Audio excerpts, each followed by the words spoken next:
Victoria 3, set, surprisingly, in the Victorian era. Revolution, Industrial Revolution, the beginning and the fall of empires. Me, as a British champ, I just want to sit down, have a good cup of tea. But no, there's conquering to be done. And stereotypically, I could play Britain, but they're the #1 in the world. And what's to strive for when you're #1? You lose the hunger, yeah? So, #2 world power, it is France. Exploits, cheats, OP strategies. I'm going to show every single one of them in this video. I will do everything within my power to show you the most broken France ever. And, well, if you think you know this game, you ain't seen nothing yet. Exploit #1, it's not a biggie. Authority is important because you can use it to get more consumption taxes. Consumption taxes results in more income. If we drop down our wages, we'll lose some authority. So what we can do, spend every last bit of authority, then max out the government wages, spend some more authority, and then drop them all the way down. Look at this. We pay them very little, but we make the most taxes with authority that doesn't even exist. Boring. Okay, you're not impressed, are you? But you got to start somewhere. That's exploit #1. The glitch to gain a little bit more authority than you really should have. Now, there are some other parts of the world that are pretty OP too. You want dyes and rubber? Well, this West African location is best for you. However, there is a state right here that has a hidden building right here. And even if you click on it, you can't even see where that building is. It's a building that you have to build once you own this territory. And luckily, as France, you can make a little corridor as you go eastward to conquer this said state, which has an unbelievably OP bonus. Well, we'll come back to this though, because we have the big daddy to deal with, Big Britannia. Oh, how do we deal with that? Well, it's pretty easy, really. We're going to basically declare war on Britain on day 1. And you're probably thinking, hang on, how are you going to defeat their navy? Their navy's super strong, 150 ships versus our measly 80. How is this even going to be possible? Well, welcome to the multi-naval invasion glitch. With this, you need to create multiple fleets. And this guy is in the French HQ and the Occitanian HQ. One here, and another one, and another one. To be fair, their skills really don't matter. At the end of the day, we just need multiple admirals. That's all that is required. At the same time, we are going to need multiple armies as well. So why not recruit one here too, and recruit one here too, and another one. Boom. Portugal's going to join this war. Fair enough. How much infamy have we got to play with? So don't let your infamy go above like 90. When you get over 100, people are going to start declaring war on you. And unless you're in a really amazing situation where you are the biggest power in the world and no one can defeat you, you don't really want to be going above 90. So for the time being, it looks like I can take a little bit more land. So what I'm going to do is wait for this diplomatic maneuver meter to go up higher. And then when it gets near enough the end, so no one else can join and surprise me, I'm going to add an extra demand in here. I think what I'm going to do is ask for the dominion of Portugal. At the same time, now our infamy is at 71. Can't really ask for much in this position because we are a little bit close to our limit. Can we maybe take one more state? And we could take the Midlands to 35 infamy. Oh, that's too much. So it has to be like 28 infamy. Wales. This is going to create the ugliest borders. But you know what? Let's do it. And war reps with everyone else. And the Dutch and the Portuguese are going to join this war. And this is it. The stage is now set. And this is going to be a messy war.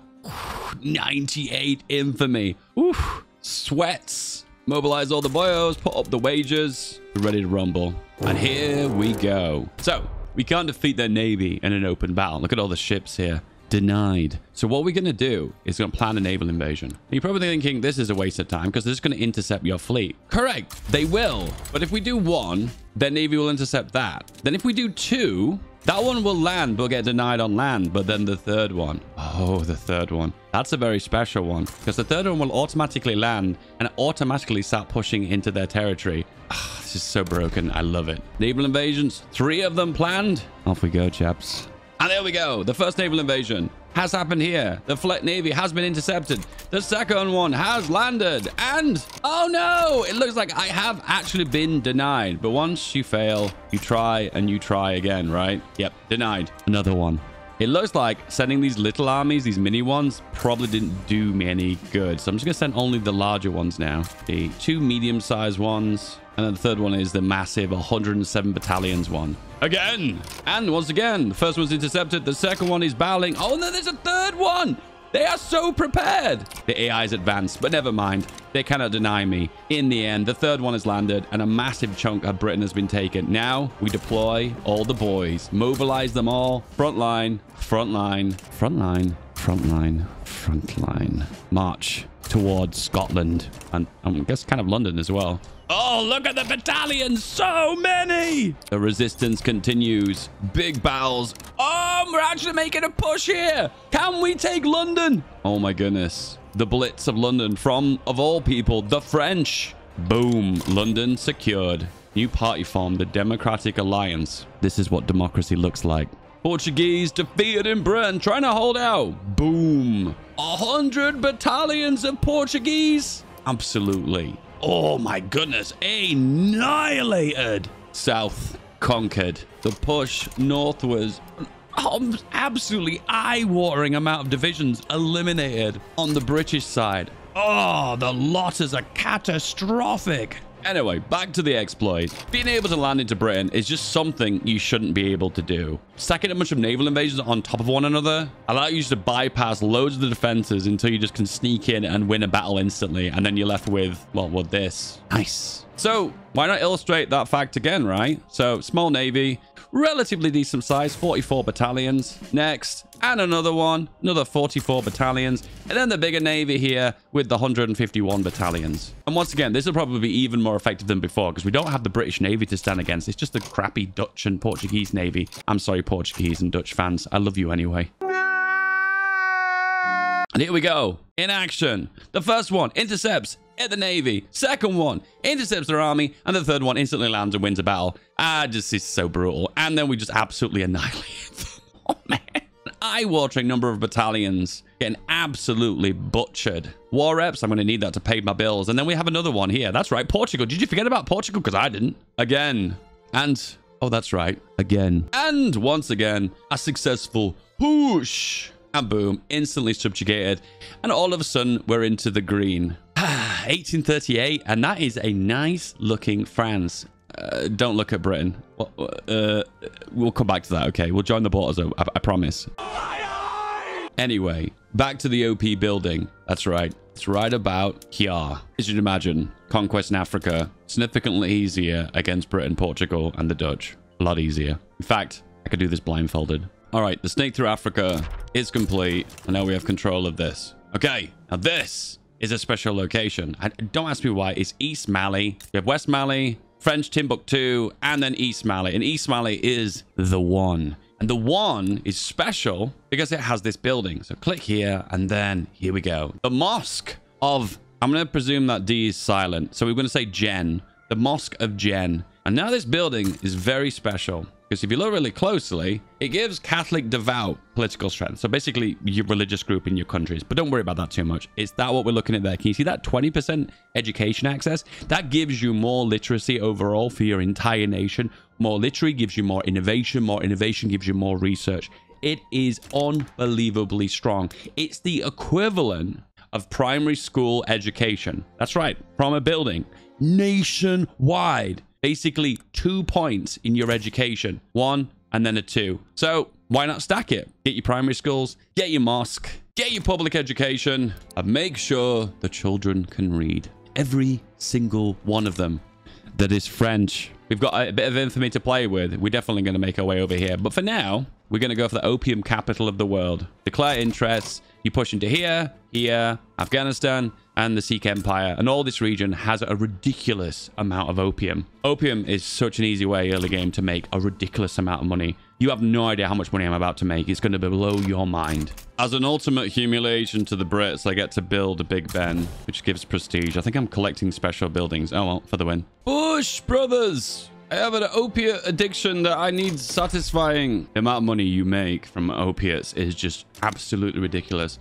The two main states to get are the Sikh Empire here and also this state of Sindh. But also Afghanistan and this state of Karat is pretty good as well. Oh yeah, I broke my own rule. I went over night infamy. Whoops. I love this, fighting in Afghanistan. Look at my boyos. Muskets, cavalry, beautiful.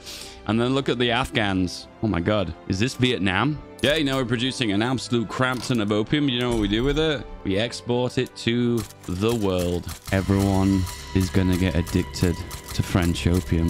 Every single one of you, including you. The Afghans are a little bit unhappy. You think they'd be happy, wouldn't they? I'm giving them all a job. Everyone into the opium fields. Every single one of you.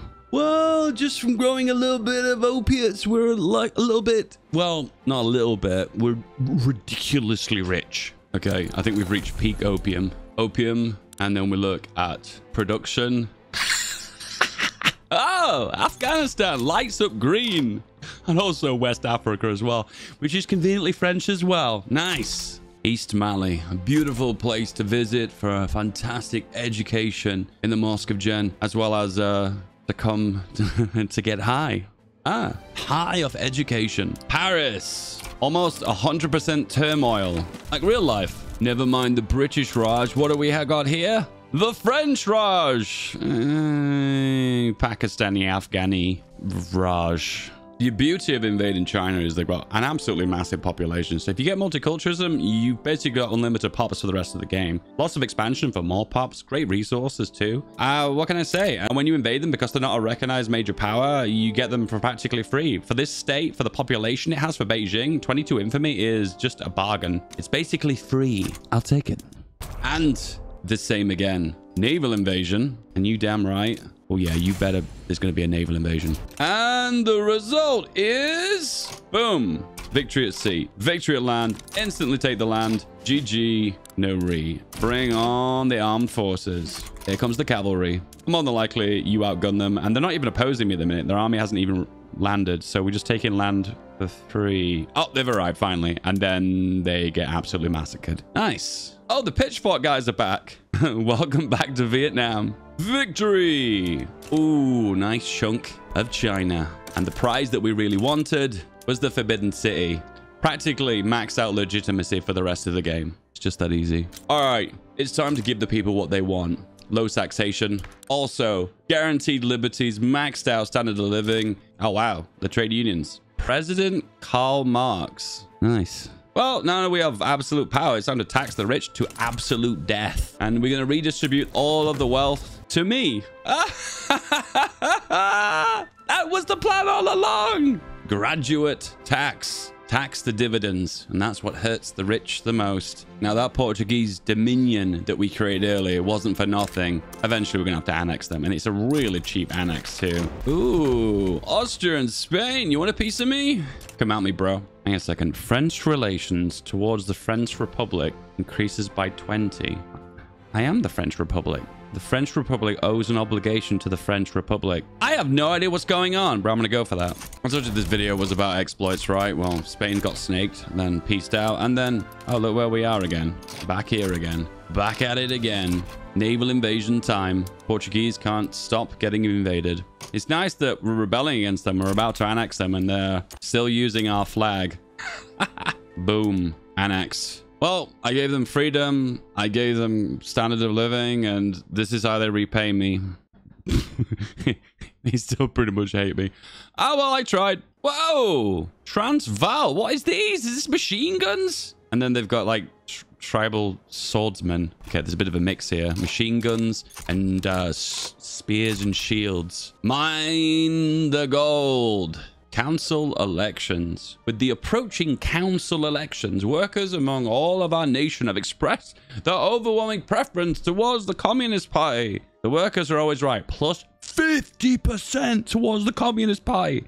When we go in communism, we'll double down on the communism, you know? Like this. Oh, wow. They're all in the hands of the bureaucrats. And conveniently, they're all communists as well. Many years have passed, and my reputation is way too good. We've had a rep of being a bit of a bad boy, and it's time to continue that reputation. It's time to upset Britain once again. Well, this is going to be a proper Great Powers Royal Rumble. The number 2 great power versus the number 1 great power. Round 2. This time I'm a commune. Britain is, well, a mess. And this will decide who is number 1 great power. Because if we win this war and I take practically all of the south of England and liberate the Raj and liberate Australia, England, Britain, the United Kingdom is over. No more tea drinking for the future.